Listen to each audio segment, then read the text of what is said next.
To survive or not to survive? That is the question for Sam Raimi's newest horror survival film, Send Help.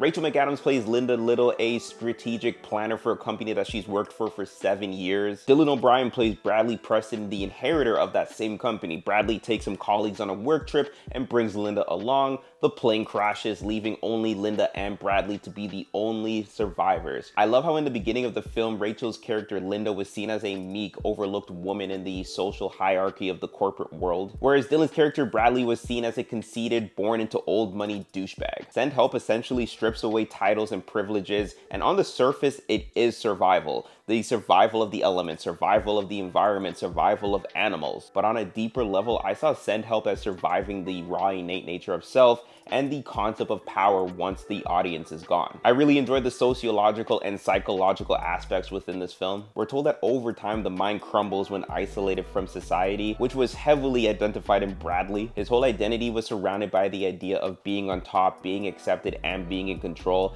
And when he couldn't even walk because of his injury, or couldn't even hunt, or couldn't even build shelter from the sun, we saw this wolf become a sheep. Whereas Linda was isolated from the jump, so this was really not a new ballgame for her. And on top of that, she was a major fan of the show Survivor, so she slowly became the alpha in this scenario. Send Help is darkly funny, unsettling, and deliberately uncomfortable, using isolation to expose the inner self. But also remember that Sam Raimi is the director of this film, and yes, he gave us the Tobey Maguire Spider-Man films, but he also gave us the Evil Dead films as well. And there were moments in this film that felt like the Evil Dead. Sam Raimi plays with the idea of fear, of isolation, and how the mind can play tricks on a person in very creepy ways at times, but he doesn't rely heavily on that because that is towards the end of the film. When the minds of both Bradley and Linda have reached their capacity and paranoia starts to strike, yes, Send Help is slightly predictable and it does follow some tropes, and usually predictability doesn't always work, but when you combine that with the directing style of Sam Raimi